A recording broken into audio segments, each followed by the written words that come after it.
नमस्कार शेतकरी मित्रांनो, आपण बघत आहात या वर्षीचं नाफेडचं सोयाबीनचं जे पीक आहे ते अत्यंत कमी भावात गेलेलं आहे. त्यासाठी बच्चूभाऊ यांनी मोर्चा पण काढलेला आहे. आपण बघू शकता. आता नुकताच 30 तारखेला नाफेडची खरेदी चालू होणार आहे. सोयाबीनचा भाव ₹53 पर क्विंटल या दराने घेतला जाईल. तरी आपण नवीन अपडेटसाठी आपलं चॅनल सबस्क्राईब करा, फॉलो करा, शेअर करा, जेणेकरून आपल्याला नवीन माहिती मिळत जाईल.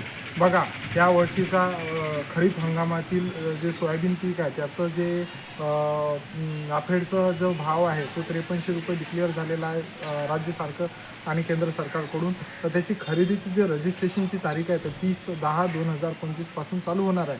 तरी शेतकरी बंधूंनो, आपण लवकरात लवकर रजिस्ट्रेशन करावे आणि त्याची नोंद घ्यावी. त्याच्यासाठी लागणारे कागदपत्र ऐका आणि नोट करा.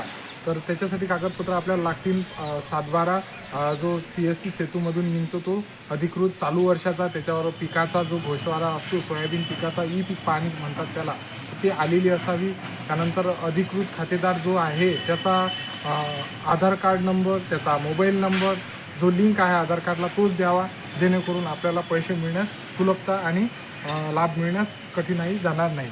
तर बघा शेतकरी मित्रांनो, आपण आधार कार्ड, पासबुक आणि 7/12 या गोष्टी घेऊन जे अधिकृत नाफेडचं केंद्र आहे जे डिक्लेअर केलेलं आहे सरकार, केंद्र सरकार, राज्य सरकारांनी, त्या केंद्रावर जाऊन तिथून योग्य माहिती घेऊन 30 तारखेला लवकरात लवकर जाऊन त्याची अंतिम तारीख तर सध्याची डिक्लेअर झाली नाही. त्यासाठी आपण नवीन व्हिडिओ घेऊन येऊ.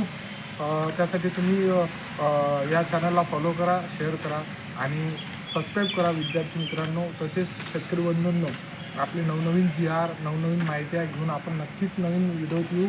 त्यासाठी शेतकरी बंधूंनो, लवकर तुम्ही तुमच्या नाफेडच्या केंद्रावर जाऊन अधिकृत कागदपत्र जमा करून 30 तारखेला लवकर नोंद करावी, ही तुम्हाला सर्वांना.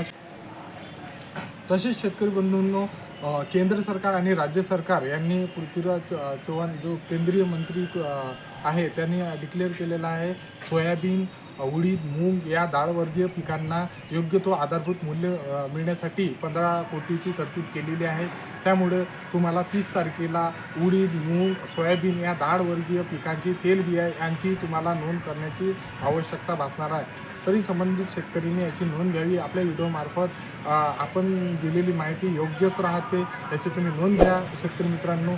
तसेच 30 तारखेला लवकर त्या जे सेंटर असेल याचं कशाचं आपलं जे केंद्र सरकार आणि राज्य सरकारने परवानगी दिलेली असून आपापल्या तालुक्यामध्ये, जसा अकोला जिल्हा आहे, अकोला जिल्ह्यामध्ये तेल्हारा तालुक्यामध्ये एखाद्या शेतकऱ्याला ज्याला ते केंद्र मिळालेलं आहे नाफेडचं, त्या केंद्रावर जाऊन तुम्हाला आधार कार्ड जी माहिती सांगितलेली आहे आपण ते डॉक्युमेंट देऊन तुम्हाला तिथं लवकरात लवकर नोंद करायची आहे. शेतकरी मित्रांनो, मला असं वाटते की येत्या 11व्या किंवा 12व्या महिन्यात डिसेंबर किंवा नोव्हेंबरमध्ये आपली जे नाफेडची खरेदी आहे ते चालू होणार आहे. शेतकरी मित्रांनो, त्यासाठी आंदोलनं चालू आहे शेतकऱ्यांच्या, तीव्र वेदना त्यामुळे चालू आहेत, कारण योग्य तो भाव शेतकरी मित्रांनो शेतकऱ्याला आजपर्यंत तरी मिळालेला नाही आहे. दरवर्षी केंद्र सरकार आणि राज्य सरकार ₹200-300 प्रत्येक पिकावर वाढवत असते, त्याच्यावर काहीच वाढवत नाही शेतकरी मित्रांनो. त्यासाठी तुम्हाला जर योग्य भाव लागत असेल आणि तुमच्या पिकाचा जर योग्य तुम्हाला मूल्य MSP जर पाहिजेत असेल तर तुम्ही लवकरात लवकर 30 तारखेला आपापल्या नाफेडच्या केंद्रावर जाऊन तिथं योग्य नोंदणी करून आपले जे योग्य डॉक्युमेंट्स आहेत, कागदपत्र आहेत ज्या शेतीचे आहेत ते देऊन तुम्ही तिथं नोंद करून घ्यावी. त्यामुळे तुम्हाला लवकरच फायदा येईल आणि तुमची लवकर खरेदी होईल, तुमचा नंबर लवकर लागेल, त्यामुळे तुमचा जो योग्य भाव आहे सोयाबीनचा तो मिळणार आहे. तरी तुम्ही तुमचा जो आर्द्रता आहे त्या पिकाची, समजा सोयाबीनचं पीक आहे त्या पिकामध्ये 12च्या खाली जे आर्द्रता राहते पिकाची, म्हणजे त्या सोयाबीनची राहते, मॉइश्चर म्हणता आपण त्याला, तर ते मॉइश्चर आपण चेक करूनच तुम्ही ते विकण्यास नेण्यास म्हणजे कटिबद्ध आहात, तशी त्या GRमध्ये नोंद केलेली आहे शेतकरी मित्रांनो. त्यासाठी तुम्ही 11च्या खालील जेवढी आर्द्रता आहे, जो मॉइश्चर आहे सोयाबीनमध्ये, तेच सोयाबीन तुम्ही त्या केंद्रावर शॅम्पल म्हणून घेऊन जाऊ शकता.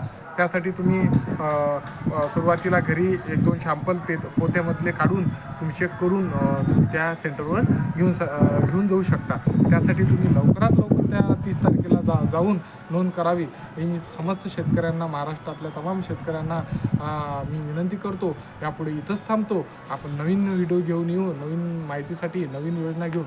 तसेच आपलं चॅनल फॉलो करा. नवीन GRसाठी, नवीन योजनासाठी आपल्या चॅनलवर भरपूर माहिती आपण उपलब्ध करून देऊ. ठीक आहे शेतकरी मित्रांनो, धन्यवाद. इथंच थांबतो. जय जिजाऊ, जय शिवराय.